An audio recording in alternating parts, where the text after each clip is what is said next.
Hello everyone, today we talk about Merovingian warfare, mostly like early Merovingian, but I will also make one about early Carolingian warfare before the rise of the Pipinids Arnulfings to the royal throne of the Franks, and that part would technically be sort of late Merovingian warfare that we will thus browse as such. I can also double the title for that matter. This series started actually from the continuation of the migration era peoples ones that we used to update mostly during the holiday season, and that used to make really lots of views. And since we had almost finished all sort of at least just the Germanic peoples of the year, I thought to start something about their military history. With the Franks, there is going to be a bit of an exception. This is true also for the Visigoths, for the Longobards, in any case for all those who survived the migration era. Recently, as many of you know, I made a couple of videos about the comparison between the Latin Germanic West and the Greek Byzantine world that made really lots of views. People are interested in these times, in these topics. I really cover lots of stuff in terms of sort of theme, variety, and chronological arc. So I can't and won't focus for a given time only, repeatedly on a topic or another. With the Franks, however, there is a very important key sort of relevance and value. I'm not going to repeat myself with them either, but I realized that this series about strategy, about campaigns, is very much needed for a channel like this that primarily became sort of notorious for the migration era and topics like properly Frankish history, the Merovingians, even more than the Carolingians, as a matter of fact, because when I started, I was basically the only person talking about this on YouTube, believe it or not. And I realized this because at the end of the day, also our early medieval history content is relatively too dispersive, right? There is objectively sort of less to say in strictly documentary terms, but there is much to say in terms of how still the events that took place at the time. That underdocumented does not mean, in this sense, proportionally less relevant. Sometimes it is the case. In this case, it's really a lot of stuff and a good portent sort of military history of the Franks, of the Frankish kingdom and later empire, I think, or early empire for that matter, because since Clovis, basically the Franks started ruling over other peoples, and that's actually also what differentiates them a big deal from any other Romano-Germanic power, right? Is so important for all the things we discussed. Naturally, I already made so many videos, as you will see, as always, in the top fix, comment down below. Always note that I have lots of playlists, especially the newly subscribed followers should be aware that if you're searching for any specific content on Schwerpunkt, you literally check first. I have, I think, 715 playlists last time I checked. After having expanded them, and I always continue to do this on a regular basis. That can and will really give you that specific topic you're searching for if you really just make the effort, right, of typing that in the search function, right? Naturally, talking here Frankish military history from the time of Clovis to the end of the 7th century is a big challenge. We will concentrate mostly on Clovis. At some point, we'll make a video about him only, sort of a biographical video. What happens in later Frankish history is not necessarily less relevant, but it's less foundational. And in general, Frankish, as basically all sort of Eurasian warfare, went under a brusque contraction in the second half of the 6th century. And this video is quite illustrative of that, so that all the various dynastic struggles between the various chunks of what had turned like the Frankish Empire into are, in a sense, in a broader strategic sense, also less relevant. And also because this system, though nominally fractured, even that it was very personally ruled by this great holy family that had really succeeded in attracting every sort of possible legitimization and institutional recognition, regardless of the scale of warfare, was in any case in charge in fact, of this enormous chunk. Again, I'm really displeased of not having made more videos about Frankish politics during this era, because I think it's so crucial and misunderstood in many ways. We will make similar comparisons also between the various Romano-Germanic kingdoms in this military history videos, because at the end of the day, that's also Clausewitzianly speaking the point. We're looking at politics. Next time thinking I'm going to make Longobards military history again, but with the Franks we will see better this development. So most of this video revolves around Clovis. In the military history that revolves around this starts revolving itself around the domain of Soissons, also known as the kingdom of this in northeastern Gaul, Belgica at the time. One of my exes was from there, by the way. Well, it's really an interesting thing. And she looked very much like the typical Frank, as a matter of fact. And there's also something sort of interesting, but of course, like, this is not going to be the object of a video or something else. Just a little, spicy detail. And this dominion was notoriously a de facto independent Roman ramp state centered on the city of Soissons, the ancient Noviodunum in northern Gaul. This was, again, a Gallo-Roman civitas, forming the absolute core of the transformation that turned the fragmented post-Roman West into the foundation of medieval Francia. Because it's from this territory, eventually, that the early Merovingians themselves settled, basically, their core land will essentially become the Ile-de-France in the Seine Valley, mid-Seine Valley. Soissons was more peripheral, but again, it changed in importance. Again, northeastern France would always retain a significant amount of endemic concentration in this specific provincial hub, to say, differently from, the lower Seine Valley that at some point will be handed over to the north, etc. And this enclave represented the final stubborn revival of direct imperial Roman administration north of the major river systems, chiefly the Loire and the Seine, in fact, because, as you know, there is an arc and that they depart towards the west. And, well, this is sort of the last avant-post against the federati settlement by a Roman, nominally Roman power, after the deposition of Romulus Augustus in 476 and the collapse of effective Western Roman governance. It wasn't the only place. Some parts of Noricum, some parts even of northwest Africa went on, claiming that direct Roman rule. When Clovis I destroyed this enclave in 486, just 10 years after the formal dissolution of western half of the empire, administratively speaking, he did not merely conquer a piece of land. He eliminated the last institutional bridge, the old Roman order in the north, and opened the path for a new Frankish hegemony that would, over the following century and a half, swallow up the Visigothic, Burgundian, Alamannic, and Thuringian realms, while gradually unifying the divided Frankish groups under a single Merovingian line. Actually, an incredibly brutal process also within probably the same Frankish people. This is interesting because, as you know, the Merovingians were originally of Tournai, and they were among those Salian Franks that had succeeded in settling in probably this post-Roman world. But they were not particularly stratified at that point. There were all these petty kingdoms.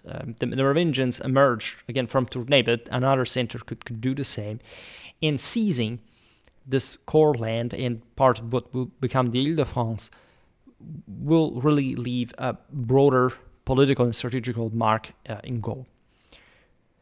Because this hadn't been the case before. The Roman legions ruled mostly from the Rhine, on both banks of the river. The situation is very different now. Now, the roots of the domain of Soissons reach straight back to Aegidius, a Gallo-Roman general from an aristocratic family, possibly linked to the prominent Siagri of Lyon, who held the high office of Magister Militum per Gallias, the master of soldiers, in Gaul from 457 until roughly 64 65, Aegidius had been a loyal servant of Emperor Mariorian, the last big powerful Western Roman ruler who had actually a shot in sort of reconquering the Iberian Peninsula, hadn't the Vandals stood in the way. Just recently made a video about Vandalic military history. Things by the arrival of the Arabs, had they arrived in the West, for that matter, would have still looked like a Western Roman Empire. And when Majorian was murdered in 461, Aegidius essentially refused to acknowledge the regime of Ricimer, that was one of the Romano-Germanic leaders behind the Western Roman throne, and the Emperor Libius Severus that, in fact, Ricimer himself had elevated in Ravenna. Needless to say, these areas were gradually drifting away from one another in a broader political sense, and very much these Gallo-Roman communities were habituated from quite a while, especially the beginning of the century, the crossing of the frozen Rhine by a tide of people, including, as we've seen, the Vandals, the Burgundians, the Alans, and so on, had really habituated to be on their own. This was true also since the 3rd century crisis. The Gallo-Roman world, and this is very important for Merovingian history, will maintain a very significant unity, especially on the Atlantic side of the watershed. That basically the Franks inherited wholesale and maintaining essentially the Gallo-Roman establishment under their new sort of Germanic warrior rule. In the ensuing period of civil war and accelerating imperial fragmentation, Aegidius managed to keep a working military administration alive in northern Gaul, which was a major feat to pull off to begin with in that circumstance. If you're interested, by the way, I made multiple videos about Western Roman army, the sort of transitional Gallo-Roman military development from Rome to the Franks, and also a Merovingian army organization video back in the day. Some of them are old, but there are really many at this point, I think, in the 10s, so you can find plenty of interesting stuff for that matter.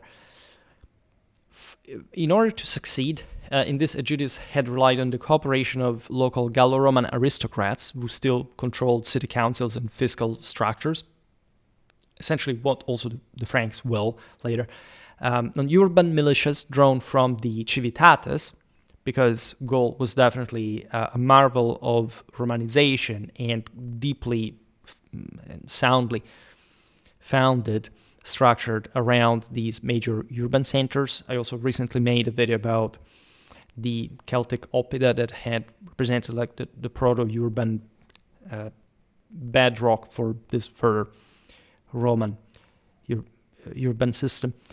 And crucially, on Frankish federati themselves, like those Germanic peoples positioned north of the Somme, at this point under Childeric. In the last video about early Frankish military history, I talked about him, the father of Clovis, who functioned as Dux Belgicae Secunde, right? From Diocletian times, as you know, the older and bigger Roman provinces of the early imperial period had been parceled in sort of more local fashion. Now, Childeric's warriors had actually fought alongside Aegidius against the Visigoths at Orléans in 463, providing a vivid example of how deeply intertwined Roman military command and barbarian federati had become in the last decades of the Western Empire in Gaul. It's not like even these federati were simply allies of Rome. In many ways, they didn't miss opportunities to plunder into Roman-controlled territory when the thing was convenient, like that is to say, with an acceptable cost-benefit ratio, hoping the Romans wouldn't retaliate too hard. This in a relatively and increasingly desolated and difficult time for everyone involved.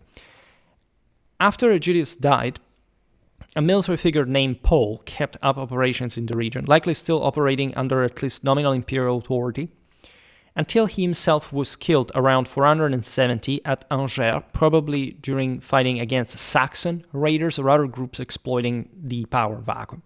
Right? These guys had a contact with Ravenna, with the Italian court, and later also with Odoacer, for that matter, and whoever came to rule in the Italian peninsula later on. We made videos about for example, Needhamship, Saxon piracy. We have to be a bit more in depth with them. We shall make a series about also Saxon warfare that stretches up until at least Charlemagne in a sort of independent ethnic sense from the migration era. And yes, these guys were basically operating alongside the same pattern of the later Vikings. All right, rising up the major waterways of France, especially the Loire in that case. So this would always be a thorn in the side. What the Saxons would stop doing, essentially, again, the Norse, further north, would start at some point. There were lots already at the time of Scandinavian pirates, also Gaelic ones. It was completely normal for them to just harass the system, but in this sense, not really benefited much. Now, when Syagrius, the son of Aegidius, took over, the territory had already solidified into a self-contained Roman rump state. Syagrius never proclaimed himself emperor or Augustus. He kept the relatively modest title of dux, which was also similar to the title bestowed on the Germanic chieftains, petty kings such as Childeric, because different titles could coexist and cooperate. Dux was mostly a military title, also of investment, of this higher sort of strategic function, whereas Rex had also more sacral and, in this sense, sort of at least more internationally mediated, if to be recognized from Rome, implications. Syagrius continued to collect taxes in the Roman manner. There wasn't even much another way to rule to begin with. Struck coins in the name of Eastern emperors, above all Zeno. I made a video about his reign, by the way, and also the connections with the Franks later, and commanded an army that blended professional Roman forces, including the Limitani were not professional in general, but probably their organization reflected some stratification already.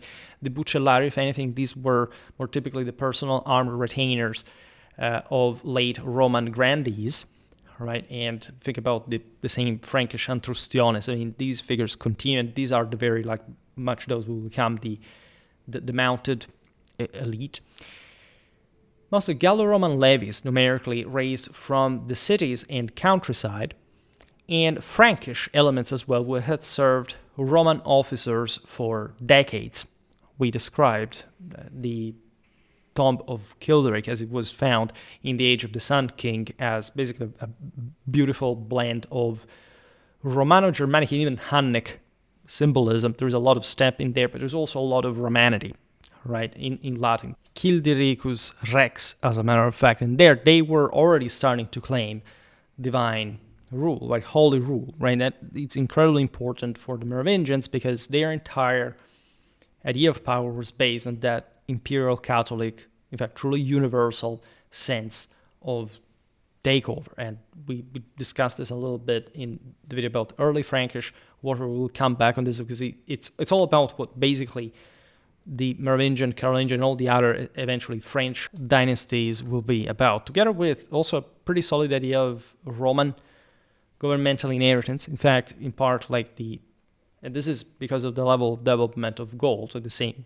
France today inherits that very strong sense of statal authority, right? And has also the more sort of monarchical, the greatest power concentration, institutionally speaking, in any country, and the president of France compared to other leaders, regardless of the size of their actual absolute power, is literally the most powerful figure in the West. And this does actually stem from that early Frankish monarchization, dynasticization, and just like the obvious iron-fisted needs to control such an enormous territory, as a matter of fact. The composite force that we just described in the hands of the Soissons domain was not huge by imperial standards of earlier centuries, obviously, but it was cohesive enough to maintain order in the core area. It was essentially a provincial army, and to deter casual aggression from neighboring barbarian groups. The domain's capacity to endure for more than 2 decades after 476 rested on a tightly interlocking set of advantages. Soissons itself sat at a commanding road junction where routes from the Rhine frontier met the great highways of the Seine Basin and the Loire Valley. So it had a great strategic relevance. Not again the biggest civitas there. Paris, Lutetia Parisiorum actually was already more important. I made a video about medieval Paris, you can appreciate that. But in a strictly military sense, what here interested everyone in order to maintain control in this area was crucial. I made a video about the Alans in Gaul that still at this point were present, for example, in the center of Orleans, at the very center of Gaul, as a sort of mobile reserve that historically the Western Roman emperors had used to keep in check the same Germanic tribes that the same Alans had moved in across Gaul since the beginning of the 5th century, with, again, avant-posts in this sort of crown around Orleans and the frontiers of Gaul, and the major mounted force of proper Irenic knights ready to spring forth to crush this or that, I don't know, Germanic invasion, Bagaude rebellion, and so on. So we're different actors here. Now we focus on the Franks, but it's important to see the thing in a broader sense, because this place was competed upon, right? And all this made things for those who control Soissons, internally speaking, logistically, comparatively easy, even in a period when long-distance transport had become difficult elsewhere. Right, Gaul was not even particularly unstable at this point. Right, it was, if anything, fragmented. The region still possessed substantial imperial granaries, fortified castra that could serve as refuges and bases, and urban centers whose walls and public buildings remained in reasonable repair. Consider that, again, historically the Romans had maintained in these areas probably all the logistic bases for supplying the Rhine legions that were the greatest military concentration, territorially speaking, and in absolute terms, if you fragment the empire in various chunks. So an enormous amount of resources, and the system still kind of worked. I also made a video about the fortifications of Roman Gaul from the 3rd to the 6th century to see, in the sense, how they sort of served all the various governments that they passed under. The Gallo-Roman population provided the fiscal expertise needed to keep taxation flowing, the local knowledge required to raise levies, and the administrative continuity that allowed government to function without constant improvisation. The Bucellari in particular gave Syagrius a loyal core of professional fighters who answered directly to him rather than to any distant emperor or rival lord, and by keeping this titulature modest and continuing to recognize Eastern imperial authority on his coinage, Syagrius avoided provoking Constantinople into mounting an expensive and probably futile attempt to assert control over the wall of Gaul.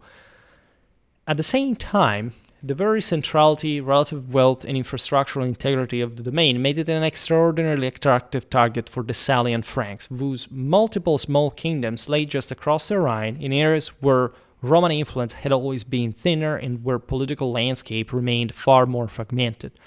Clovis I inherited the Salian kingship at Tournai, the main seat and burial place of his father Childeric I. We are in modern Belgium in 481, when, in fact, his father had died. And at only 15 years old, Clovis took command of a military following that had already been shaped by long interaction with Roman military structures in northern Gaul.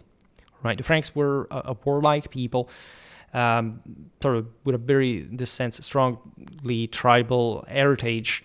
The heirs of these great rulers that had served also in the Roman army with all their expertise were meant, obviously, to surpass even their fathers in military deeds. 15 was, even for those times where you man up quickly relatively early, but he immediately gave proof of his maturity.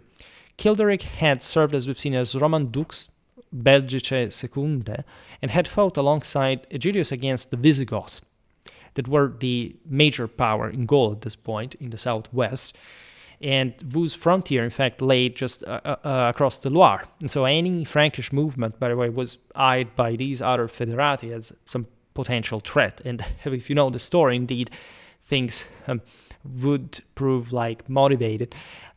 So Clovis inherited both a tradition of cooperation with Roman-style command and a core of warriors who understood late Roman methods of fighting, provisioning, and diplomacy. In some other video, we will talk about the survival of actual Roman professional units, also under Merovingian rule for generations. Notoriously, the sources of the era discuss this. And much, again, it would have been useless to dismantle that in the first place, and many of them simply blended in the system later on. Now, for the first 5 years of his reign, Clovis devoted himself to securing his authority among the Salian Franks, eliminating any internal rivals who might challenge his kingship, including, having some of his opponents beheaded and claiming that he was just on a river cruise on the Rhine, in the meanwhile, on vacation, so to say, and quietly building the broader military coalition he would need for the large-scale campaigns that lay ahead. This step was crucial because you couldn't really mobilize any significant force if you didn't impose with an iron fist your authority on the entirety of at least the Salian Franks that were in any case the most successful part of this ethnic conglomeration. This was brutal phase. Like, I will not digress on how historiography still debates the figure of Clovis, mostly from not too later sources, but in any case, not like we knew him in person, like what kind of king he was, what he really thought about the Roman world and the Germanic area. We know he was in a crucible. His mother was Thuringian, for example, and Arian, or basically pre-Christian, as a matter of fact. His father instead was fully within sort of, the Franks were not Christian yet, but in general, like, signing with Rome entailed sort of the opening to a broader Catholic dimension. In any case, Clovis, we do know that embraced it, but also regarding his policies, we're not 100% sure about what he actually did or thought, besides certain major historical events that in any case show us that it was mostly about war and successfully crushing the resistance, especially of all those peoples who threatened the Franks that prevented the Franks from conquering the entirety of Gaul, something that many of these other petty kings of the Frankish world had not probably the vision, the providence, you would say in strictly theological terms, to properly understand, to conceive. Now, in 486, Clovis judged that the moment had arrived to strike at the Roman rump state of Soissons. The death of the formidable Visigothic king Euric in 484 had created a temporary breathing space in the south, and Alaric II, Euric's successor, was still consolidating his position. I made a video about this that reaches to the Battle of Vouillé temporarily, so if you're interested in the broader international situation, you can check that out. It's all linked in the post down below. Clovis therefore issued a formal challenge to Syagrius, specifying both the exact time and the precise place where the armies would meet, an action that deliberately imitated the protocol of late Roman military diplomacy and demonstrated how thoroughly Frankish kings had absorbed elements of imperial martial culture. This was likely also a matter of challenge to single combat. These kind of things really matter, at least to the extent that it was really a personal business. That's how these leaders perceive themselves, like as, again, an offshoot of divine authority on earth, and so as the media of God himself for all their subordinates. The battle was fought on the open plain outside Soissons. Gregory of Tours, our principal narrative source a century later, gives only a brief description, focusing on Syagrius' initial confidence and the sudden collapse of his army rather than on detailed tactics. This is sort of pretty normal in many ways. Just know that the only Carolingian, sort of much later, better documented times, battle that we can reconstruct from a tactical point of view is also one of the few Carolingian defeats, namely the one of Zuntel. Right, so it's completely normal for all these authors not to tell us about this, but to tell us a bigger picture. That is mostly, of course, religious, moral, political in nature. I mean, Gregory of Tours, great sort of one of the greatest authors in medieval literature. So modern historians estimate that Clovis had assembled between 6 and 12,000 warriors drawn from several Frankish groups. So this was actually a pretty large force for the time, while Syagrius commanded a force of roughly similar size that combined Roman field troops, local Gallo-Roman levies, Bucellari, and same Frankish auxiliaries who had long served under Roman officers. There were surely Franks also from both sides. This was completely normal for the time and place. There were war bands equally thinking that they were basically just independent on their own, under control of their respective leaders. And naturally, many exiles that had suffered also at the hands of Clovis and that hated him and wanted him dead. During the fighting, a certain Frankish Regulus named Cararic, who was related to Clovis, brought his contingent to the battlefield, but deliberately kept his men out of the action, waiting to see which side would win so that he could ally with Victor. This is sort of typical in many ways. There were political contacts or negotiations and treachery, surprise, and so on were completely normal among these contendants. Politics, remember from Clausewitz, first of all, then the military is just an instrument. In any case, in spite of this, Clovis's victory was rapid and overwhelming. Syagrius escaped from the field and fled to the court of Alaric II at Toulouse in Narbonensis. This, by the way, increased tensions between the Franks and the Goths because, as we'll understand now, the Frankish victory basically absorbed the domain of Soissons within the one of the Salian Franks. Clovis immediately sent messengers with an ultimatum: surrender Syagrius or face war. Because now they literally were neighbors, right? There wasn't this rump Roman state in between the Goths and the Franks. And Alaric II, who was already deeply engaged in Italian affairs, by the way, against Odoacer, and who still viewed Clovis as a minor northern figure compared to his own vast domain, stretching from the Strait of Gibraltar to the Alps, even though a bit optimistically in this geographical sense, decided against opening a second front. There was no doubt that the Visigoths were the dominant regional power in the West at this point, right? Italy was also well placed, but Odoacer was sort of weak politically. So at this point, the Goths really had a great control. Later, it's the so-called Ostrogoths that will actually get the upper hand over them, even against the Franks. And that's, in this sense, why, however, also Alaric handed Syagrius over. He was not interested in creating other issues. He didn't care, right? Clovis had the fugitive executed, most likely in secret to avoid creating unnecessary offense among the Gallo-Roman elites, whose political and administrative support he would soon need to govern the newly conquered territory. This was mostly a dynastic matter. There was already this tendency, again, to privatize power. The Merovingians will be the quintessential actor in this sense. But the consequences of the 486 victory were immediate, sweeping, and really enormous. I will not digress on them too much because I made so many videos about Clovis, his conversion, and but we'll see everything now, but mostly from a military lens. It's big, right? And you can check all this videos made already in the Frankish history playlist. Frankish control now in fact reached the Loire, as we were saying, almost doubling the size of Clovis's realm and establishing a direct frontier with the Visigothic kingdom of Aquitaine and Toulouse. The conquest also forced Clovis to deal decisively with internal Frankish rivals that, as we've seen, still lingered and had sided with Syagrius himself, and who had in part also remained neutral or opportunistic during the campaign against Soissons.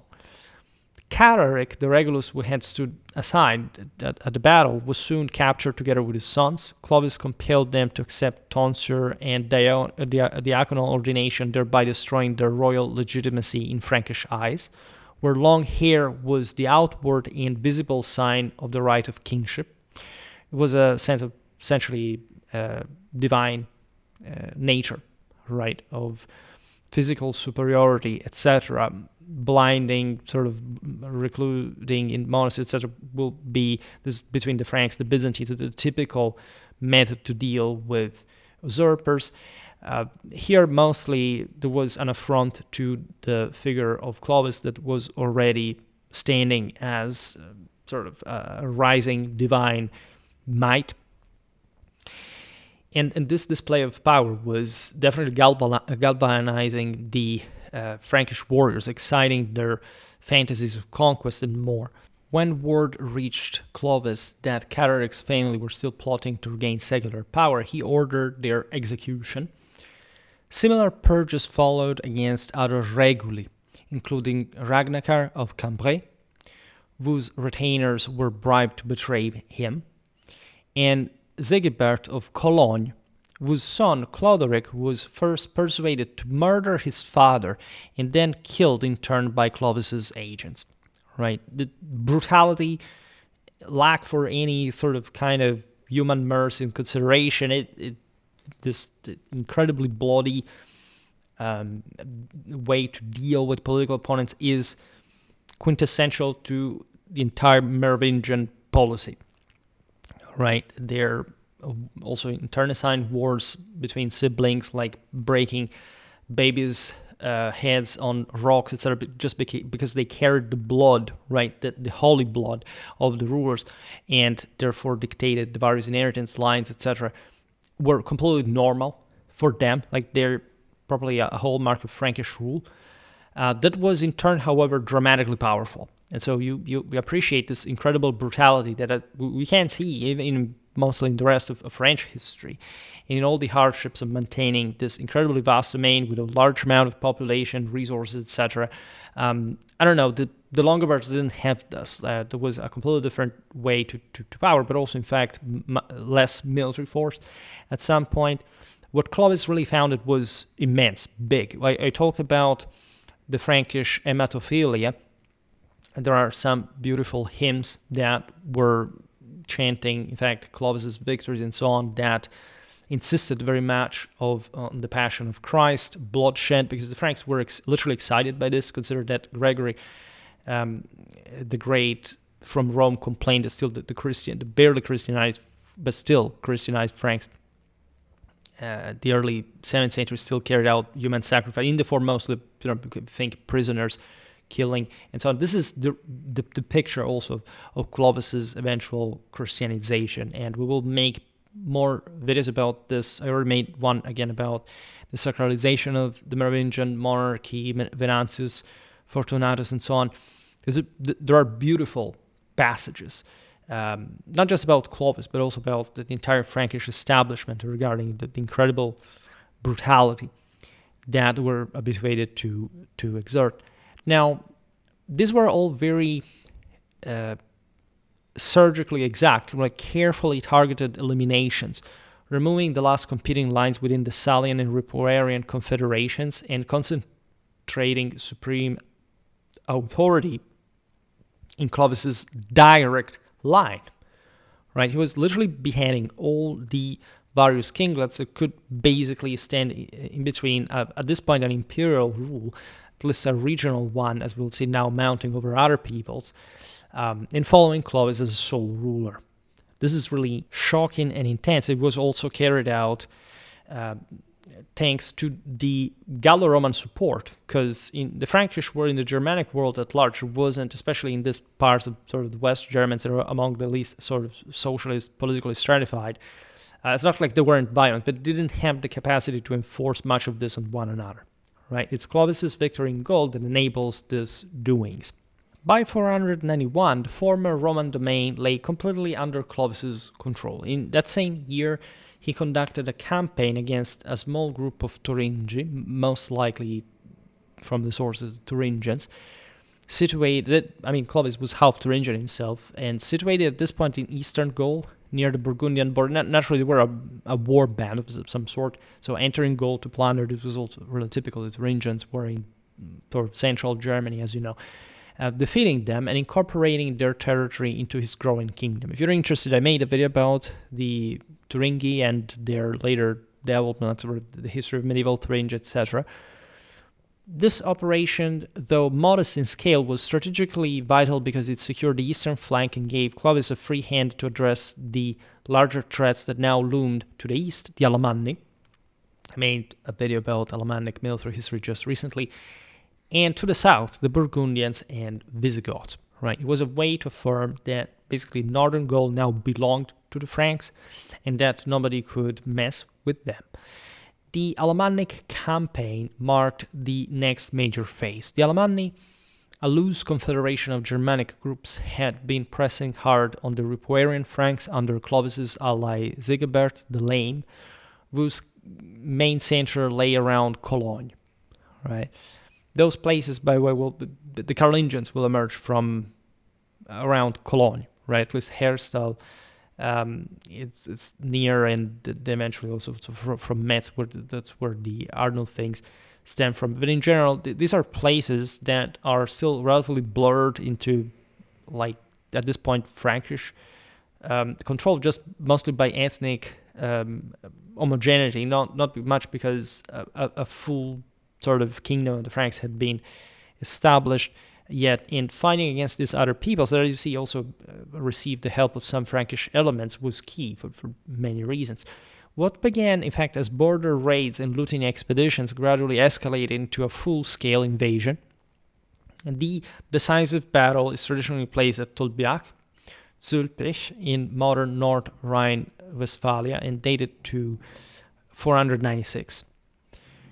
During the fighting, the Frankish line began to give way under relentless Alamannic pressure.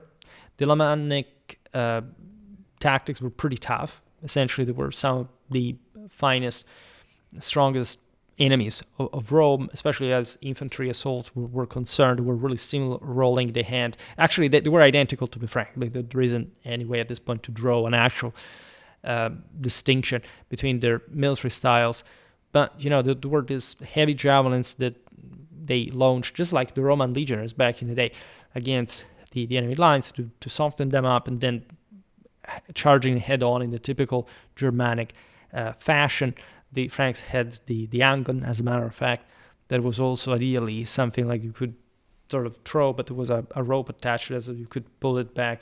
And there is a bit of fictional sort of description of this. I discussed this in the video about the Frankish warrior for the military historical unit series, Frankish warrior of this earlier date.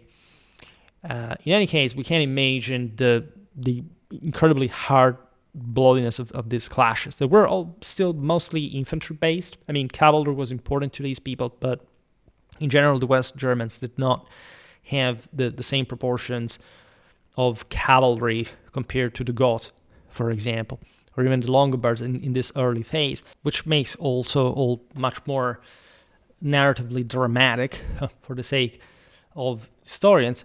In fact, according to Gregory of Tours, that, as you know, is the guy that essentially drew Clovis's epopee, his Christian and essentially imperial sense, post-Roman continuity. Clovis, moved to tears by the bloodshed and the risky situation, raised his eyes to heaven and made a battlefield vow. If the Christian God, so to say, preached by, because the narrative is that they would have also believed truly in another God, but they already were doing the same thing. So here it's the way Tours represented that. Here it was a vow profoundly, mostly to essentially enter the church, so to embrace Christian discipline. If the Christian God preached by his wife Clotilde, by the way, granted him victory, he would accept that God and be baptized in his name. Right? And almost immediately, the Alamannic leader fell. In combat, Gregory specifies that he was struck down by an axe, which is also, like, if we think about the Francisca, these were actually weapons the Romans used, but again, they would become almost like an ethnic mark of these people. All peoples had the so-called Francisca, like the throwing axe, but there's this connection in particular with the Franks. And we will talk more about this because there are specific sources that left us with this idea again of the Anglo, the Francisca, and so on, certain stereotypes. But of course, this was part of a broader Western, Central European, Germanic horizon of arms and armor. So the Alemanni at that point broke in panic. So in this culminating moment of the battle, the critical one, the one where you summoned by the way all the dark forces and you have to triumph over them, Clovis actually sort of made it through the Vozio and won, right? I guess he truly acquired a higher imperial authority. Divine Mark, he went to hell and back in the process. The Franks pursued the routed enemy and either killed or subdued large numbers. The victory firmly established Frankish dominance over the Alamanni that will remain essentially subjected to them in a way or another throughout the rest of their history, pushed them away from the lower Rhine. That was naturally a very strategic object of content. The Burgundians had already been taken out from Aetius and deported to Sepaudia further in the south, as we'll see now. And this also allowed Sigebert to hold on to his own territory without further serious threat from that quarter, right? So Clovis won over the sympathy of what will become Austrasia, as opposed to the Neustria, that, as you know, like basically the Gallic Belgian territory, north of the Loire and east of the Loire, up to, in fact, the Alps. That's also where part of the Alamanni ended up settling, giving rise to some Swiss communities, because meanwhile, by the way, the Goths had already settled in Italy and were sheltering were protecting these refugees, now settling them as military colonists to guard the Alpine passes against the Franks, because this was really a massively mounting tide. The Alamanni were a big people, and the Franks took them out just like that. And so further drastically escalated Clovis's power. Now, the dating of Tolbiac has become one of the most intensely debated problems in early Frankish chronology. The traditional year 496 is tied to Gregory of Tours' narrative, which places Clovis's baptism on Christmas of that year, shortly after the battle. However, at least a significant body of modern scholarship argues for 10 years later. And this revision rests on several pieces of evidence: inconsistencies with Gregory's own chronology, the fact that the latest coins found in Kilderic's grave belonged to Emperor Zeno, who died in 491, and above all, the content of a letter written by Theodoric the Great to Clovis in 506 and 507. In that letter, Theodoric, the king of Italy, and that controlled, by the way, not just the Italian peninsula, but essentially everything up to the Danube in the north, so across the Alps, also the Illyricum, and was extending his protectorate over basically the entirety of the Visigothic kingdom, at least after Vouillé, as we'll see now how and why, with Clovis. And so everything is relatively sketchy, but it doesn't matter, does it? I mean, what happened here is also unequivocal. It happened at some point, so we know that things went in a way or another for the Franks that way. And in that letter, Theodoric intercedes on behalf of surviving Alamanni, as we were noticing, and explicitly claims responsibility for guaranteeing the future good behavior of those who had placed themselves under his protection in Rhaetia. If you're interested in this area from the 5th to the 10th century, I made a video about, in fact, Alamannia and Alpine Rhaetia. It's a very interesting corner of Europe, especially in the early Middle Ages, sort of underrated. Now, the existence of this letter strongly suggests that major fighting against the Alamanni was still occurring in 506, because it's not like you could simply take out an entire people of that kind just like that, or simply displace them. Again, the Alamanni mostly, yes, were displaced from some places in the Frankish frontier, but they also largely remained there, as also the later Swabians. And some historians reconstruct a possible third major battle near Strasbourg around that year. Again, I'm not here much a fan, even as a historian, of sort of hypotheses as far as it could be. Like, this is a time in history which is very difficult to know what's going on basically in any given place with precision. The important, though, is that the Franks basically steamrolled the Alamanni, and the consequence was incredibly beneficial to Clovis and his rule. Now, if the later date is accepted, the northern Alamannic lands were annexed by the Franks, while the southern groups successfully sought Ostrogoth protection, creating a lasting division that lasted into the 6th century. So even regardless of the chronology, if you think about it, because this is also what we know otherwise. Naturally, part of the Alamanni were also starting being ruled by the Franks, so there is probably a Franco-Alamannic nobility at some point, as the Franks also literally occupied some parts of Alamannic territory. While these eastern operations were unfolding, Clovis became deeply involved in the internal divisions of the Burgundian kingdom. Around 500 and 501, Godegisel, who ruled the smaller share of Burgundy from Geneva, secretly approached Clovis and offered annual tribute plus territorial concessions in return for military help against his more powerful brother Gundobad, who held the larger portion from Lyon and Vienne. This was a great opportunity for the Franks because Burgundy was pretty rich, was more Romanized than what was becoming Francia, basically, and yet politically fractured by this civil war. As you understand here, also Geneva is close to the Alamannic events, so it's all entwined, really. Clovis accepted the proposal and invaded Burgundian territory. As a consequence, Gundobad called on Godegisel for support, and 3 armies converged near Dijon. At the critical moment, Godegisel's troops turned on his brother and joined the Franks. So again, betrayals normally being a good way to at least cash fast, but also with greater strength, by the way. Gundobad fled south to Avignon, where Clovis laid siege. Right, so we're talking, by the way, across, so on the Mediterranean watershed. So this was an area where the Franks had never actually operated as a contiguous territorial power. Obviously, the Franks had raided the Mediterranean as pirates. Again, they had all the early military history that we know, there had been Franks really everywhere, both in the west, mostly in the west, but also in the east at some point as mercenaries and so on. After a prolonged investment, the Roman magistrate and general Aridius persuaded Clovis that the city could not be taken by storm. This is also fascinating because we're talking, as we're saying, an actual Roman reality, like a much more deeply Romanized, especially Provence, that is beautiful. If you haven't never visited, I strongly suggest you rent a car and go travel there. Avignon is fantastic, just like Nîmes and other masterful cities. And this area, the lower Rhone Valley on the Mediterranean, is also one of the most radically and magnitudinally and traumatically overly Romanized areas in the entire empire. Right? It's massively urbanized. It's massively built in stone.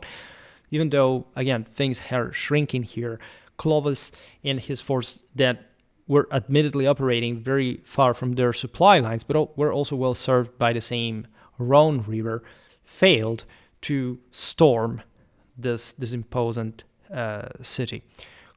Clovis agreed to withdraw in exchange for annual tribute, though, because already the fact that he could project his power there was astonishing, to say the least. That also shows actually power concentration of just one section of Gaul at this point. Gundobad, however, quickly formed an alliance with Alaric II, because the Visigoths had also reached the same places historically in their raids, and will keep doing that. And back in this or that power, the Burgundians were not very much of a strong power, especially after, again, their deportation from the Middle Rhine, but that had already been sort of a thing since before. They had been beaten a bit by everyone along the way, by the Vandals, for example, and again, the Romans and the Huns had deported them there. Gundobad stopped paying tribute to Clovis, which at this point took it personally, because a bit like the Romans, like if you actually go at war with someone and they are defeated fair and square, okay, you don't humiliate them, but if you brokered a deal with them, and this guy's unilaterally break it, it's a huge deal. And at this point, Gundobad steps further, by the way. He besieges and captures Vienne. And these are all, again, important Roman cities. Executed Godegisel together with many of his Burgundian followers and re-established himself as sole king. The Frankish prisoners taken during the fighting were sent to Alaric II. By the way, mentioned this. who later released them, however, after negotiations with Clovis near the village of Amboise, during which Clovis returned also the remaining Visigothic territories still in his possession, because there had been, again, skirmishes across all the frontier, Amboise on the Loire Valley, and again, that was a bit symbolic of this shared boundary. That was a problem because the Loire Valley is hyper rich, right? Clovis controls the Seine one, which is already a big deal, but you can't share a place so easily if there is a power from one side of the river and another on the other bank.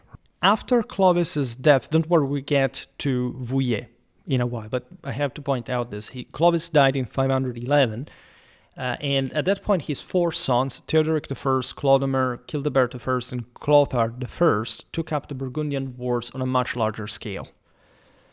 And that's how basically that land came to be subjected to the Franks. By the way, in a way that is not paralleled by any other at this point in history. This will actually turn out to be good for Burgundy, because especially the part north of the Massif Central, because it was this other provincial one that remained more or less autonomous. The one north, so from the Atlantic side of the watershed, will basically assimilate with the Franks. In fact, when you look at Carolingian history, and you talk about the Franks at that point as a people, you realize that even though there was a Burgundian sort of polity more or less recognized in the partitions of the Franks and so on, more or less there was no ethnic divide, all right, in between like the Franks and the Burgundians from the Atlantic side of the watershed. In 523, Clovis' sons defeated Sigismund, Gundobald's successor, near Agon. Sigismund was captured and later executed. Gundamar II rallied the Burgundian forces, but Clodomir was killed at the Battle of Visigothic in 524. The Franks regrouped, and by 532-534, after a successful siege of Autun, they forced Gundamar into permanent exile in Italy. And it's at this point that Burgundian kingdom was essentially partitioned among the Merovingian rulers and gradually absorbed into the Frankish realm. The Burgundians, again, did not even have a sort of reactivation, a bit like the Alamannic at some point will rebel. This will be, it was also partially, as you've seen, also civilized, well connected to the Rhone Valley to the north, so it was easier somehow to cooperate with the Franks, although this land also retained, these lands mostly, like it was a very composite territory, retained a distinct administrative and cultural character for many generations. If you're interested, I not just talk about Burgundian history, but I mean not just like the Germanic Burgundian one, but the broader history of the later kingdoms, the ones of also their warfare in the from the High Middle Ages onwards. So very interesting land. I will come back discussing it hopefully soon. Now back to Clovis's life, the later phase, nevertheless, also the more sort of the higher point. In fact, the Visigothic campaign of 507 represented the strategic high water mark of Clovis's entire reign. Having secured the political support of Catholic Gallo-Roman magnates and the military cooperation of the Armorici, interestingly enough, who shared his contempt for essentially brethren who shared his contempt for Arian Visigothic domination, even though it's not like they liked the Frankish one in particular. Clovis launched a careful planned offensive into Aquitaine. Right, Brittany will always remain essentially a frontier area. The French will not be able to tame it until the 16th century. It was also backwater territory, so it wasn't that important, but it always created problems at the same time, and the Visigoths had controlled the mouth of the Loire attemptively, and the Armorici were from the other side.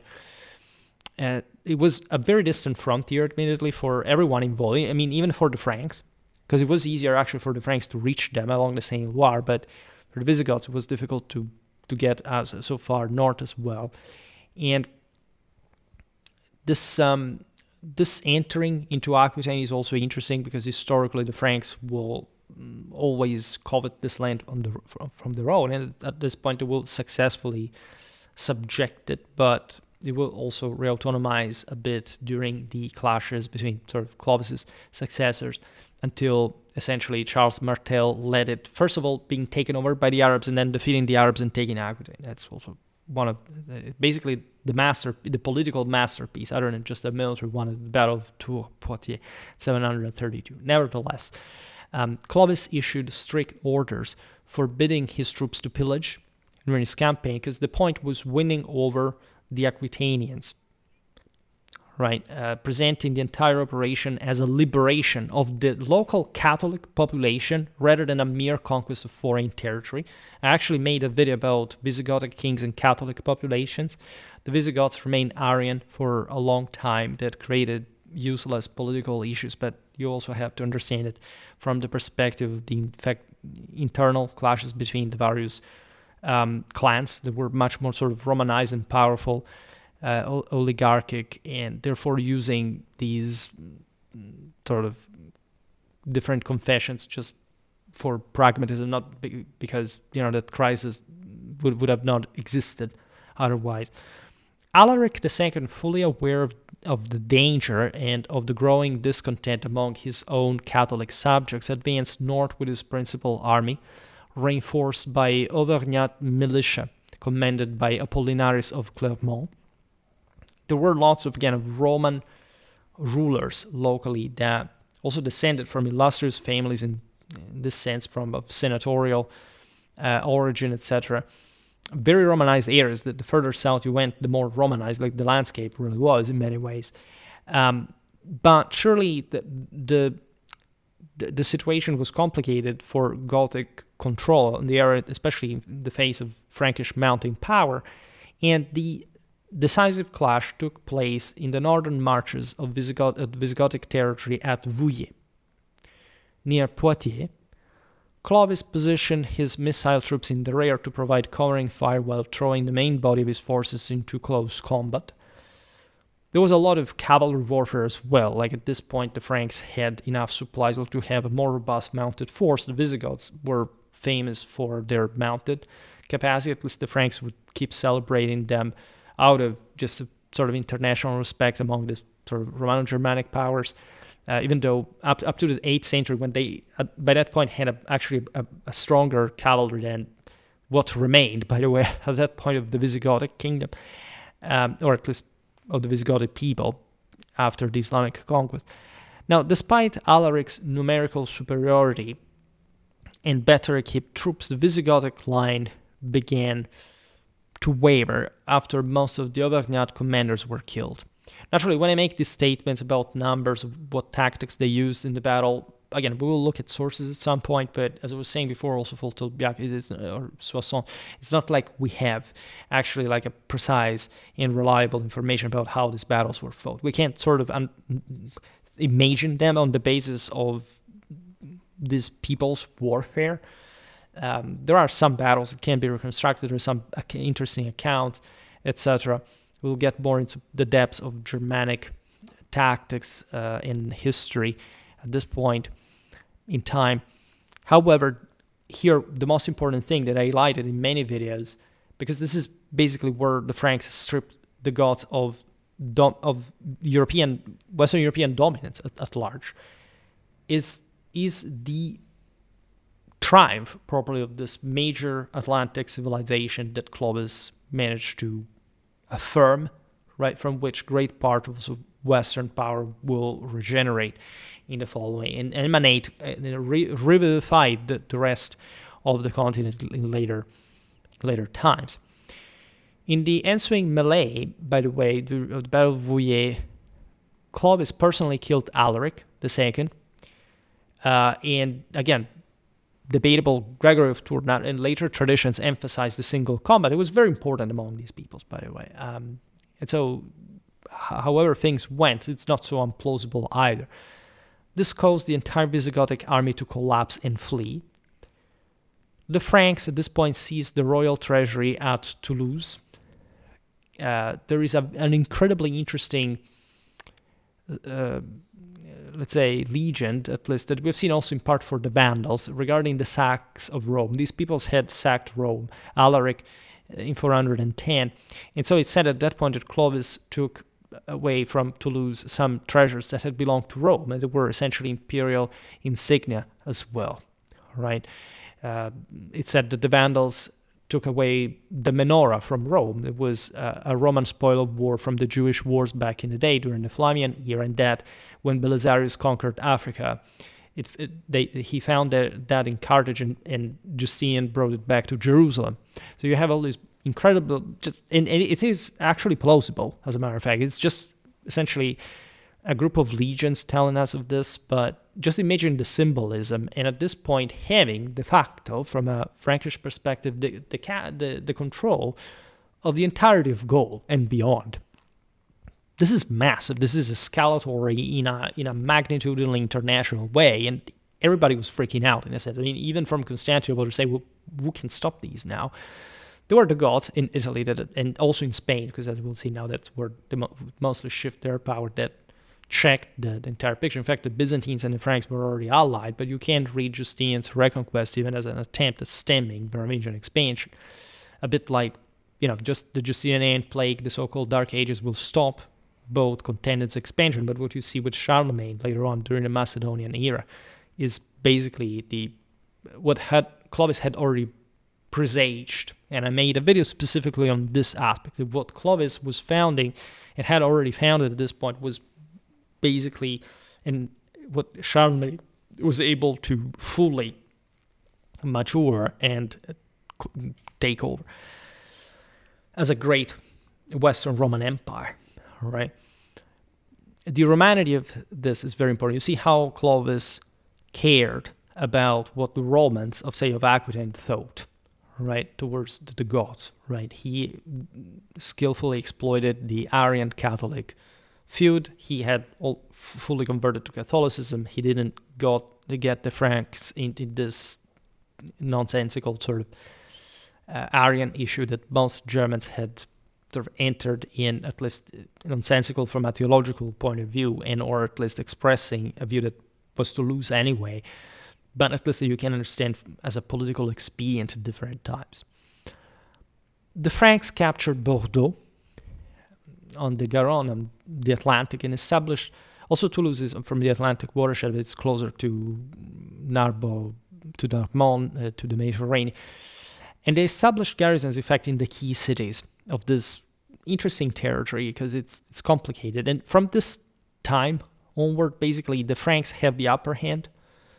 If you look at the Pyrenees, basically, the Franks will keep infiltrating and creating issues to the Visigoths on their northern frontier. They will support the Basques, even though the Basques will never fully like the Franks. At some point, they were much more pressured by the Visigoths. And so the Franks determined basically who's the stronger there. It's just like with the Longobards in the Alps. The Franks from that side were strong.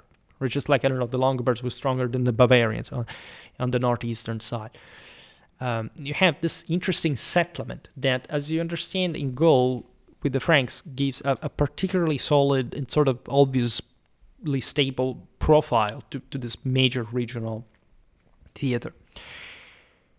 Clovis's eldest son Theodoric I conducted a separate campaign from Clermont through Rodez to Albi. So they mostly plundered further south, right, from the Mediterranean side. Burgundian contingents under Gundobad besieged Arles, but were forced to withdraw after Ostrogothic relief forces inflicted heavy casualties. This shows you also how, again, the Goths were also from Italy, and those were the greatest power around in the moment, were already wary of what was going on in the Transalpine world. The Visigoths retreated south of the Pyrenees in a broader sense, retaining only Septimania in Gaul. This is basically Languedoc-Roussillon, that takes the name after the fact that, at least in terms of travel, you could cross it in 7 days. Anyway, the Franks gained control of most of southwestern Gaul in the process. Major feat, not just of arms, but political, religious, imperial in nature. In recognition of the victory, in fact, Byzantine Emperor Anastasius I conferred upon Clovis the titles of honorary consul and patrician. And essentially, he received the vicariate of the Gauls, plural, of the different Gallic provinces, which is something that obviously the Merovingians immediately seized on their own as truly probably an imperial delegation to rule over the Romans on behalf of an imperial power that they de facto thus assumed, right?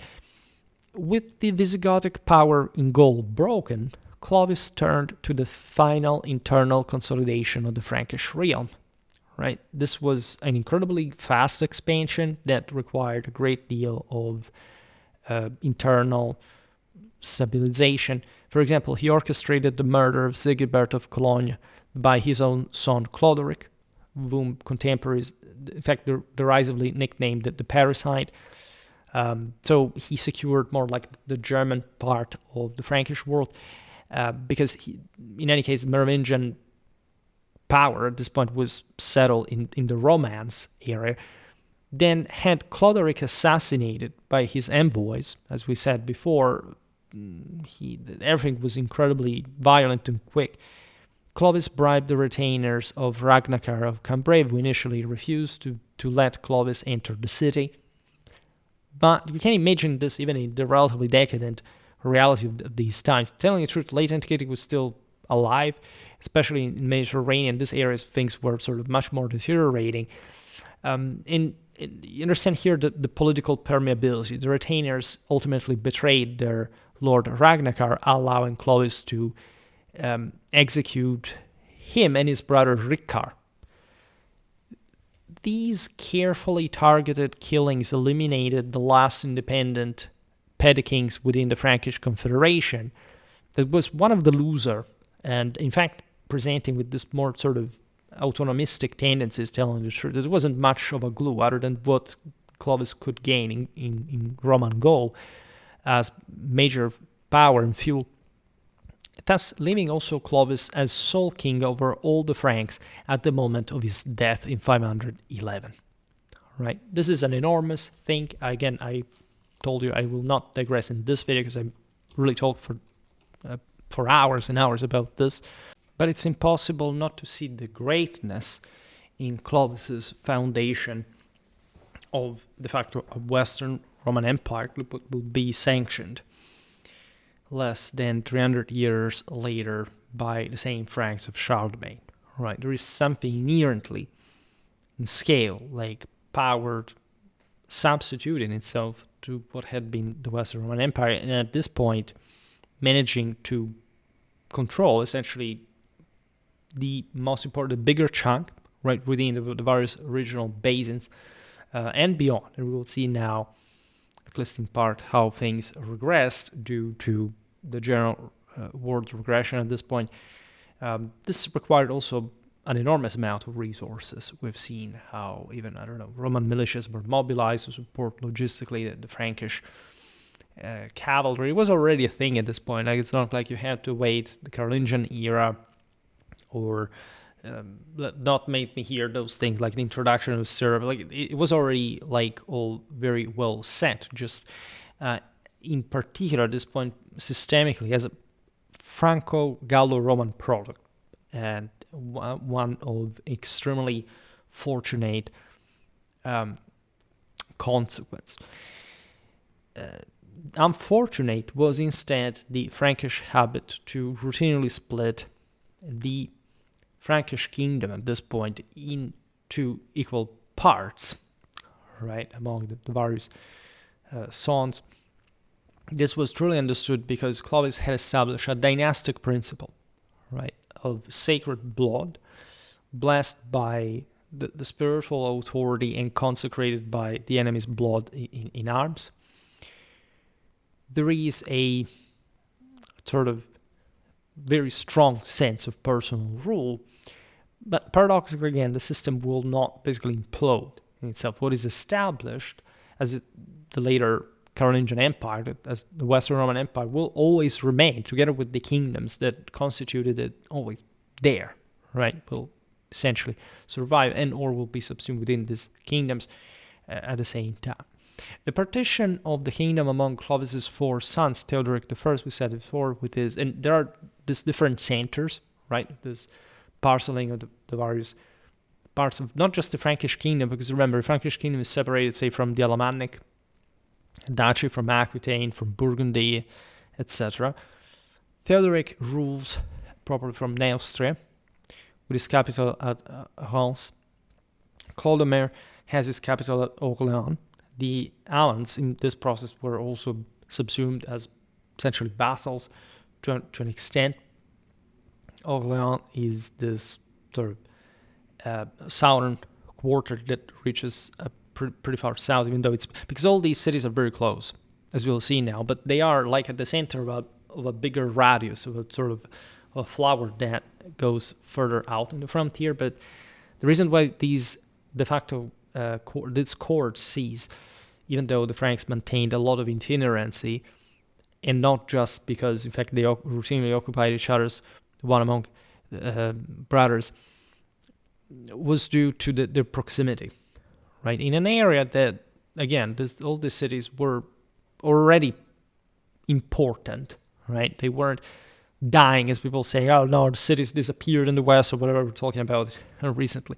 No, you have Childebert I. The numeral here is for those who actually reigned as kings at some point. Was with his court at Paris, and Clotaire I with his capital at Soissons. Again, incredibly close centers, all, I guess, at each other's throats.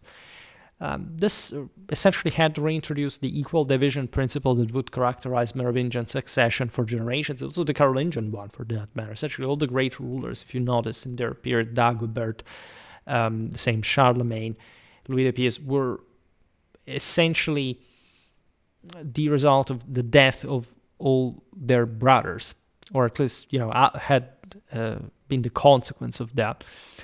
And despite this renewed fragmentation, the expansive military momentum continued.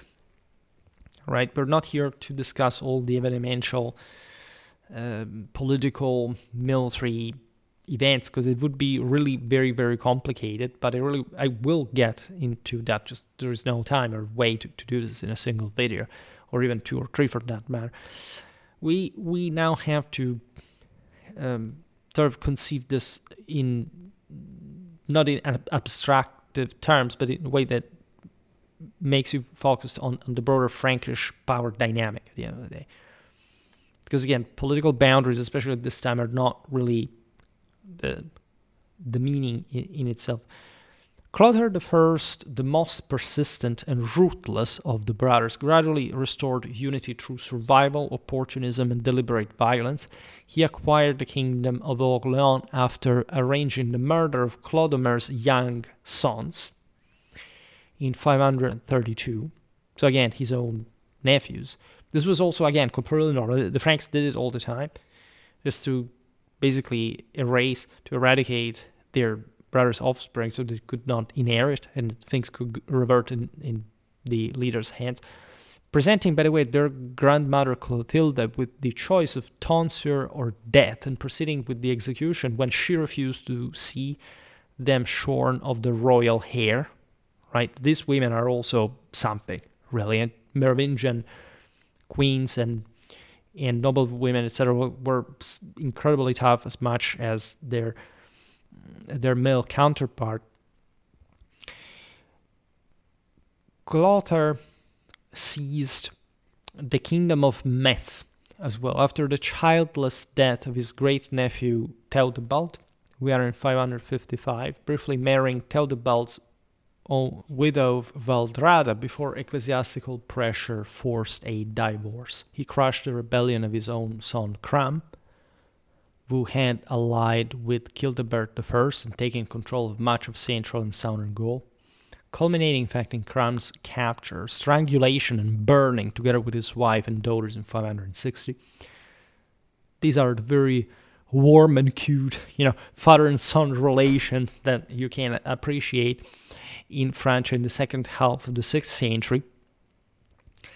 These children were really, the enfants terribles, so to say, fitting this case. Given that they had to prove themselves in equally brutal ways and being willing to to show the same power that flowed probably in their veins from Clovis' succession. You have to understand the psychological dimension here. These were not, again, some petty kings in the Roman frontier of a couple of generations before. These guys ruled an empire, and they believed themselves to be divine in nature, that Rome had passed into their own hands, and that they were ruling something just out of, God's mandate. And therefore, they thought to be invincible, and or that no boundary was too much, essentially, to cross. It's impossible to describe their mentality. We have too few documents available, but as far as what we know, so from our military, religious, theological, traditional insights of series and so on, we can't just imagine this, and we can't explain this, right, in the terrible ways that we're seeing here.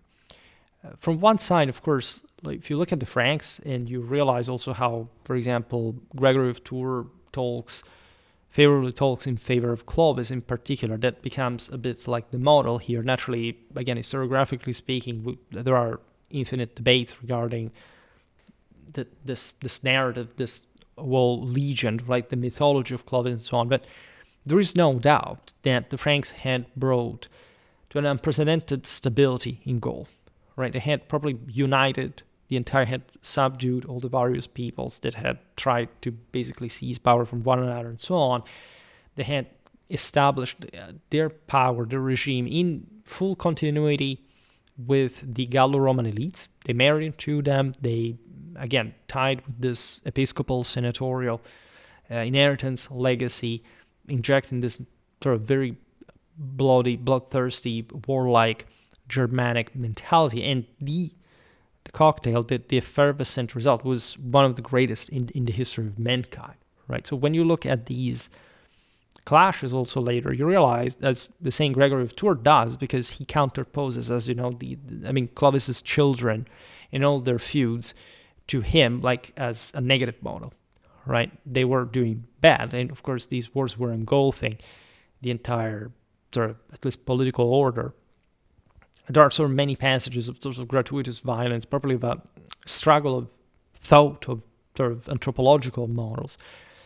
But there's also no doubt that in spite of these clashes, Frankish authority was consolidating in a way that was actually stabilizing and the system and seeding much greater sort of capacity in these lands for the following centuries to emerge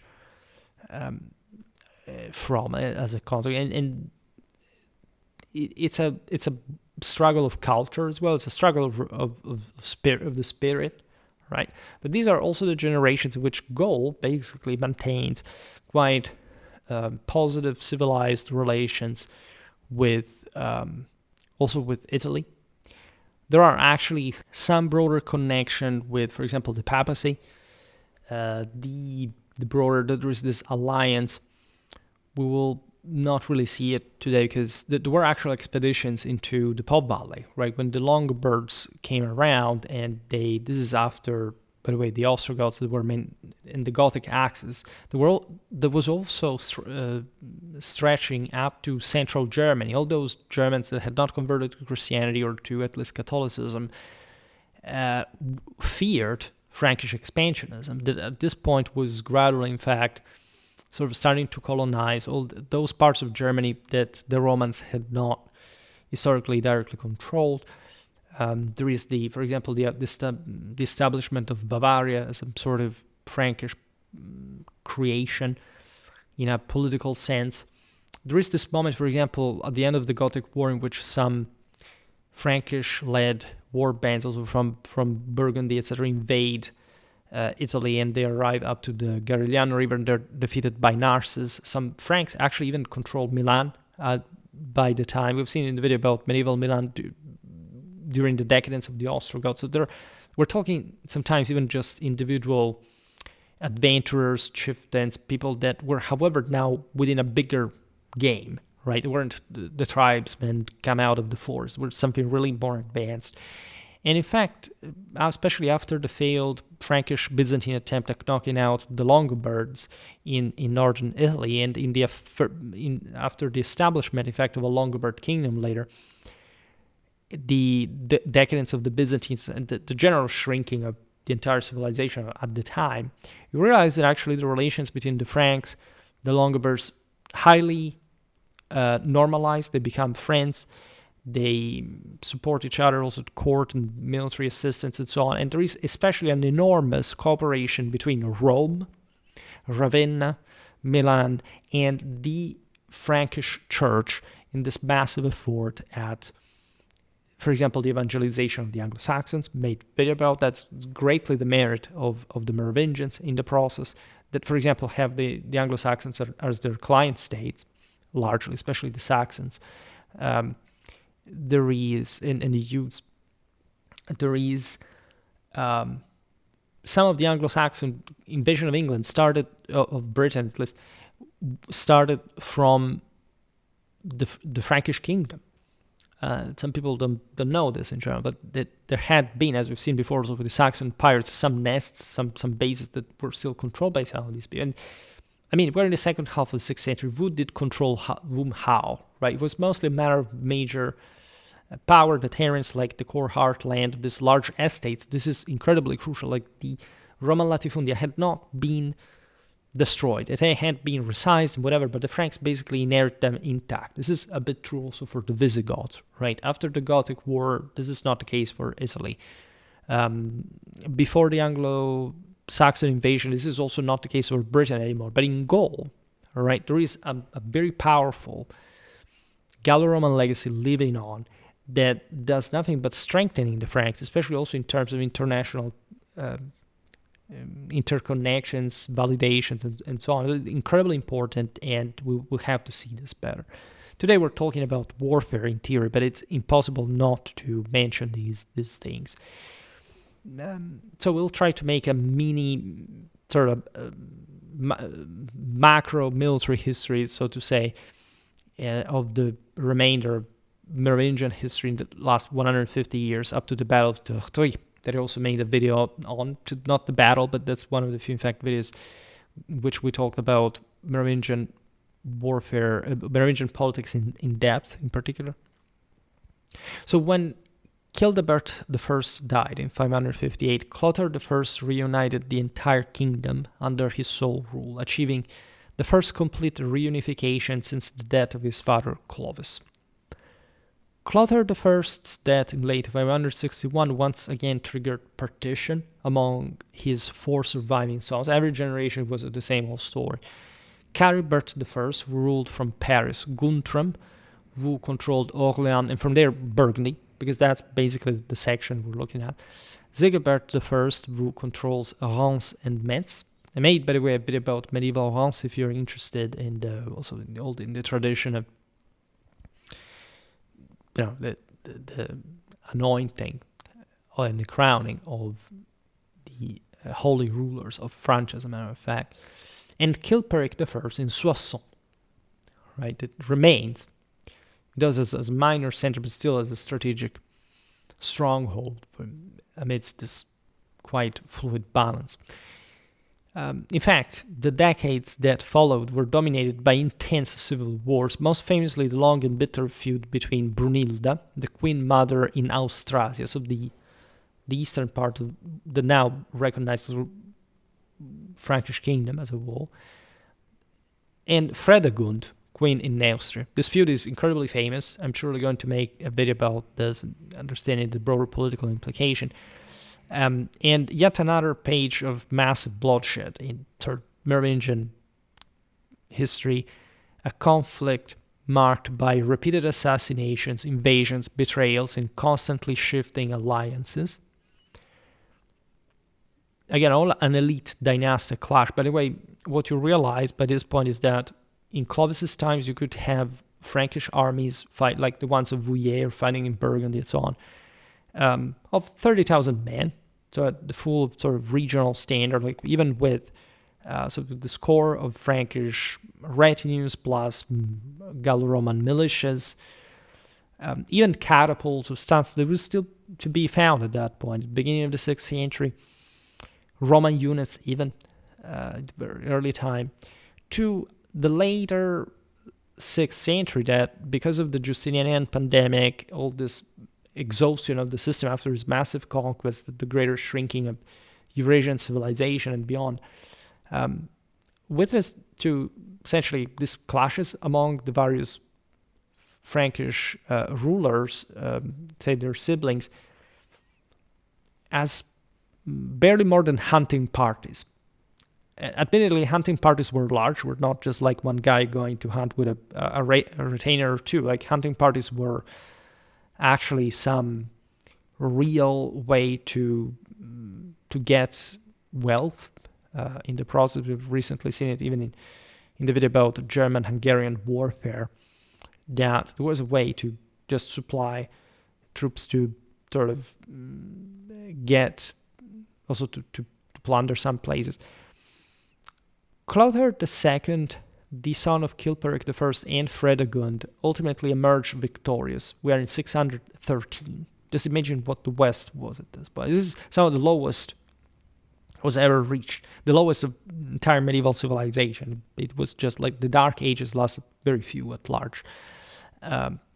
We know very few as a consequence. It's not, again, like there weren't even overwhelmingly bad times in absolute terms. Compared even later before. I mean, life was terrible in general throughout all these eras, but if anything, we know less. We understand that there is a lot going on, but we have few sources discuss it. This is true for all the other cultures around. And the Franks are even fairly well documented by, again, a learned elite of Germanic chieftains, essentially, and episcopal, senatorial lords. The Pipinid Arnulf things will be born. We're actually already there, as a matter of fact. The ancestors of the Carolingians later are already witnessed to at this point. All right, and we'll talk about them in this lens. Now, after defeating the combined Austrasian-Burgundian army on the Aisne River, capturing Brunilda and her great-grandson Sigebert II near the lake Neuchâtel, to see interesting sort of geographical spacings from north to south, from say, almost the North Sea to Switzerland, he ordered the execution of Brunilda herself, dragged behind a horse and torn limb from limb by 4 horses. His quartering in the traditional way, and this is how gentle the Franks were. Today we didn't talk about the vase of Soissons, but I talk about it so many times that that splitting somebody's head like a cucumber is something that Franks were trained to do since they were children, basically. And it was as a punishment, by the way, for the alleged murders of 10 members of the royal family as well. So this was a very, very serious deal. And when you enter the politics of it, you actually understand why they were behaving like this. There's always actually a very strong reason, a logical, iron one, for it. Clothar II's exceptionally long reign, which is definitely rare, this times and places 584-629, consolidated Neustria, Burgundy, and Austrasia under his authority, although real power steadily shifted towards the mayors of the palace, famously enough, above all, at this point, Warnachar in Burgundy. The mayors of the palace, the major domes, were essentially prime ministers for all these various courts. They took care of sort of different logistical, political, administrative aspects, and they would gradually rise to greater power. As you know, the older historiographical understanding was the one of the roi fainéant, so the idea that also emerged a bit like because of Carolingian propaganda. The Carolingians basically copied everything from the Merovingians. Everything worked more or less in the same way. But also in the 19th century, of course, the idea that kings sucked at some point, because of the French Revolution and some these ideas, but France is weird regarding this different currents. Would picture this later Merovingian kings basically incapable of doing anything, that were like fat and lazy and eating and being carried, not even riding horses anymore, and being carried just like on their coaches and their wagons. across like the empire, and the mayors of the palace ruled in their stead. This is actually not true, right? The point is that the mayors of palace, in order to be so powerful, they were also invested with lands. They were incredibly influential. Of course, they had their own clienteles, and so it seems in this fragmentation of power objectively reaches the peak at the end of the 7th century in political terms. Consider that the strongest power at this point are not even the Franks anymore in Europe in a unitary sense, but the Longobards for a brief while. Then the Franks come back.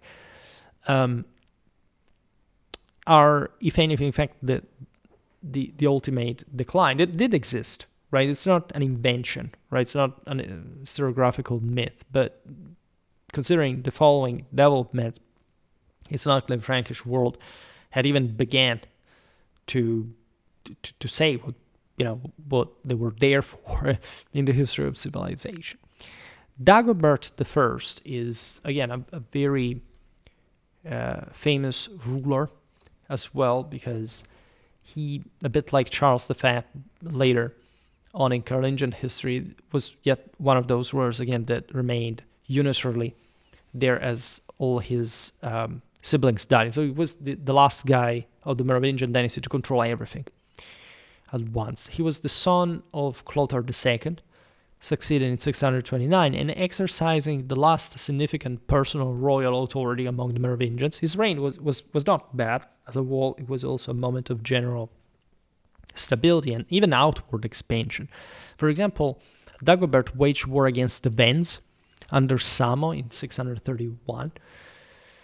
We never really talk about the reign of Samo, but this was basically essentially around today's Moravia, etc. And Samo was actually a Frankish merchant and had apparently, from the top of his wealth, managed to coalize certain Slavs at this point, also in the background of sort of the beginning of the decadence of the Avar Khaganate. Here we're avoiding to talk about all what was happening. At some point, the Avars had launched invasions into Merovingian Germany. It had become a problem, but fairly, like the Franks were fairly sheltered and also fairly well, first of all, busy, as you see, killing one another, mostly at the top level, but in this sense, consolidating and in relatively peaceful relations with regardless of sort of frontier issues and bullying, harassment, and so on, with the Goths, the Longobards, the Saxons. And it wasn't the Anglo-Saxons, in particular. The Saxons were a bit of a problem. They sort of took out the Thuringians together. So there is actually a much wider history of early Merovingian warfare here, but we're not looking at per se. We will more profitably do so looking at all these various provincial realities at some point. Dagobert also concluded diplomatic treaties with Constantinople. The Longobards indeed protected vital Rhine trade routes. Consider that the Franks at this point in the Upper Rhine had the most advanced arms and armor production in Europe, that had switched from the Noricum in late antiquity to this place. And it's not until basically the 12th century that Lombardy will take its place. But you know that very well. So during the Viking era, the best blades came from Francia, and that's the Rhineland. It was just this major waterway to export swords in the North Sea, etc. Dagobert also kept continuous military pressure on the peripheral peoples of the realm, just also to content his clienteles. That's an interesting and important aspect, because you can argue the Carolingian Empire failed at some point because it had overstretched and they didn't know with whom to fight on a regular basis. The Franks were carrying also a sense of respect for the metaphysical freedom, right, of the various Germanic noblemen, mostly at this point warriors.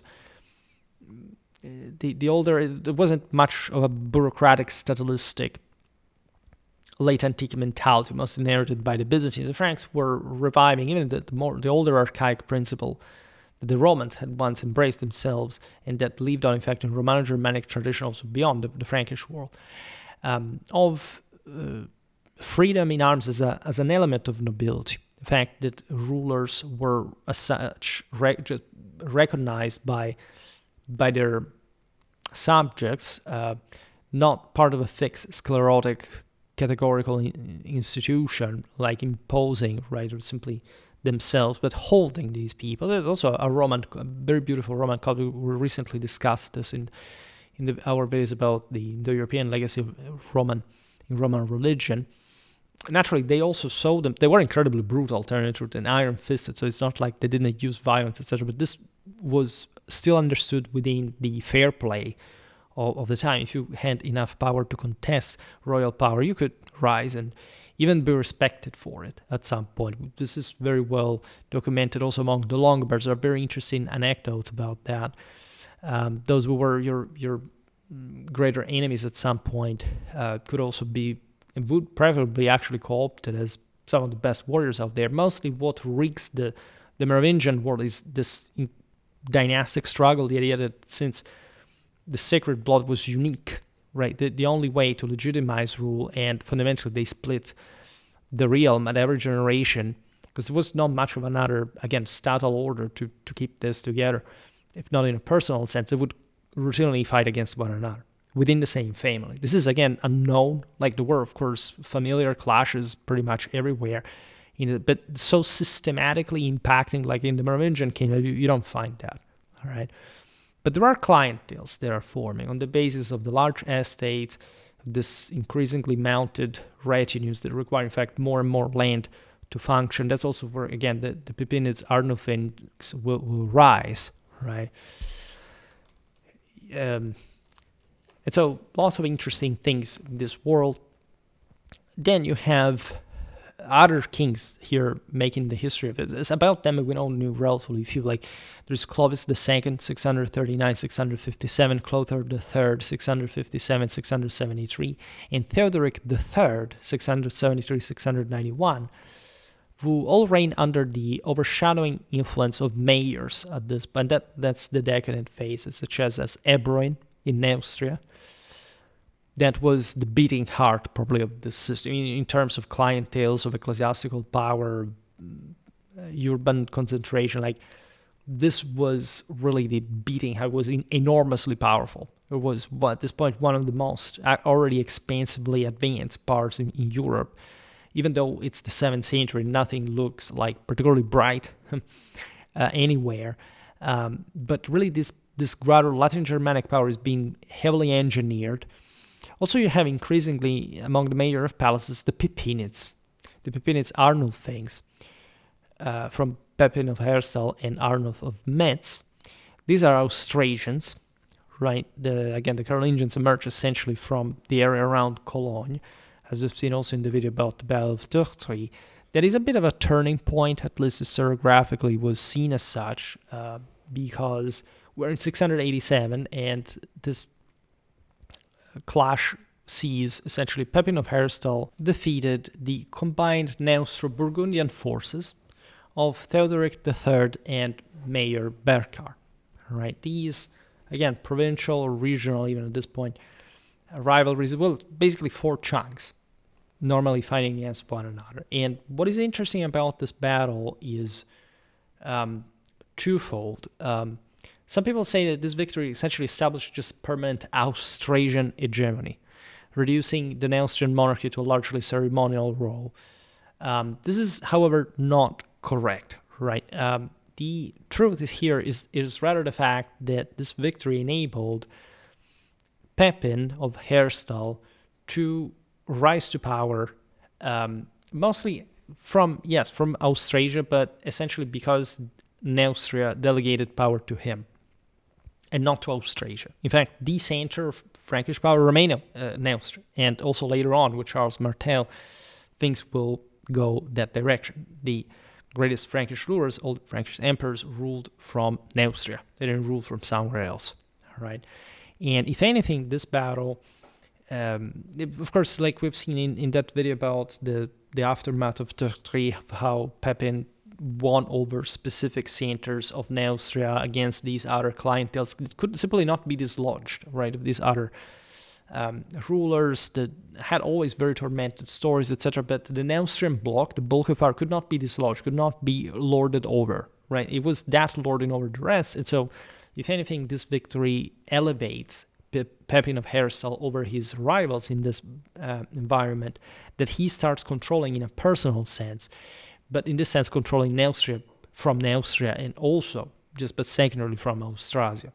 Right, his clienteles were mostly Austrasian. Some people say, oh, because these were more robust in a sense, they were more primitive, more Germanic, more also poorer, sort of hungrier and more interested in this broader West, still open, like in Gaul, as something foreign to some of these Franks.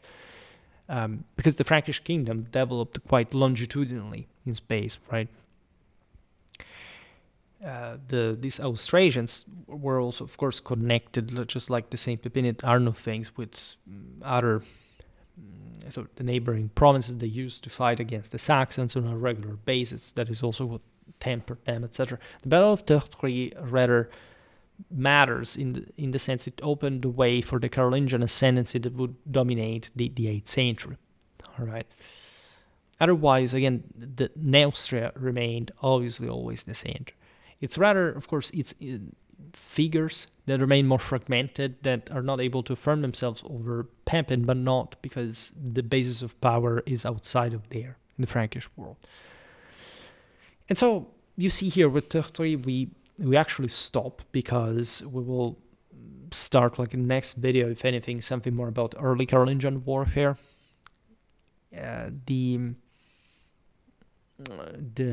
entire arc here we've seen from the destruction of the domain of Soissons in 486 through the successive Alamannic, Burgundian, Visigothic, and Thuringian campaigns, the repeated reunifications under Clovis, Clothar I, Clothar II, the final sort of shift of power at Tertry in a dynastic sort of household clientery private sense forged a vast Frankish kingdom that successfully blended Germanic warrior traditions with the surviving administrative and fiscal legacies of Rome.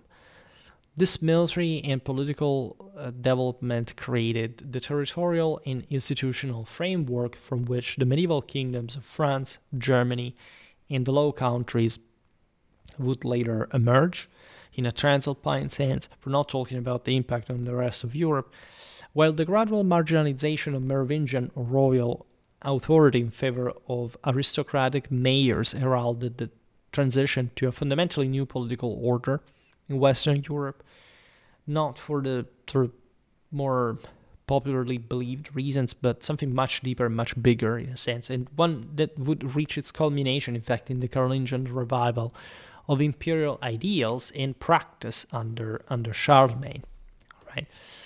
So what can we say? Again, very fascinating times. They're some of my favorite, even though, again, I didn't really talk about them too or so much over the years. This is really very important history. And yet there is really very few online about this. I myself did only 19 videos about the Merovingians. This is the 20th.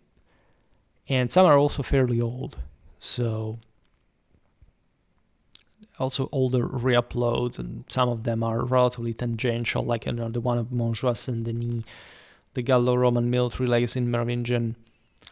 Like, very few videos about, aside from Clovis, about actual Merovingian history, and this is really a pity. I should really make videos about this or that ruler better, with much greater sort of emphasis on this period of history in these years, because also tempered again, I didn't talk so much about, for example, the 7th century. I have only here, some videos here must be relocated.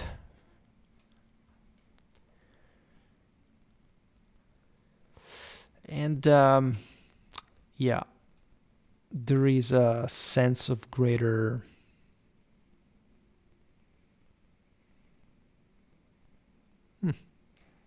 sort of strange things happening here with the playlists. Sometimes I reuse the details from other videos, but for the playlist, but at least here. Okay, this has nothing to do with the 7th century alone. Just administrative stuff, right? But I'm really glad that, again, we're getting where we are here, I see again the 7th century, for example. Not too many videos, and they're mostly cumulative. Like, I don't know, you talk about the 7th and 8th century for a, I don't know, social phenomenon, I don't know, in the Lombard Kingdom, but it's not, I don't know, even the same local history. We did, again, last year a number of videos, and then actually there is more than I thought, but yeah, this is good news. You see, for example, not even this video will get into the 7th century, because I have this rule that if it straddles more than 2 centuries, like in this case from the 5th to the 7th, I will not insert it, just do it with 2 centuries in a row, they're covered. So this is it, and I hope it works also for the series about the migration era videos and warfare, right? I've also been hunting lots of images, as a matter of fact, that as you can see here, I can also cut, duplicate, and so on. It's very it's always really a cumulative process, right? It's all stuff that I accumulate over the years. I have my treasure multiple copies and different hard disks and so on, because it's all very precious and you can't simply get it overnight. So these videos are also unique in their structure and their content.